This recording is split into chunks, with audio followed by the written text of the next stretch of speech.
পাপ কখনো বাপকেও ছাড়ে না, অপরাধ করলে তার শাস্তি অনিবার্য।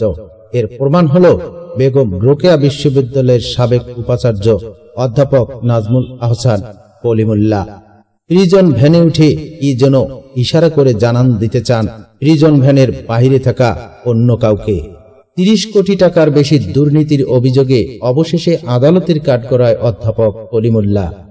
প্রিজন ভ্যানের ছোট লোহার ফাঁক দিয়ে একের পর এক খুলে যাচ্ছে হাতঘড়ি, দামি কলম আর সোনার আংটি।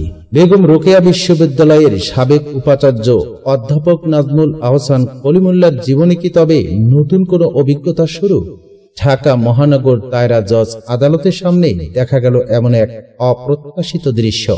বেগম রোকেয়া বিশ্ববিদ্যালয়ের ছাত্রী হল ও গবেষণা ইনস্টিটিউট নির্মাণে ক্ষমতার অপব্যবহার ও ঠিকাদারকে অনৈতিকভাবে সহায়তার অভিযোগ উঠেছে তার বিরুদ্ধে। দুদকের পাবলিক প্রসিকিউটর দেলোয়ার জাহানের দেওয়া তথ্য বলছে, অনুমোদন ছাড়াই হয়েছে কোটি কোটি টাকার চুক্তি। তাহলে কি এবার বিলাসবহুল জীবন শেষ? দুর্নীতির জালে আটকে গেলেন জনপ্রিয় এই অধ্যাপক।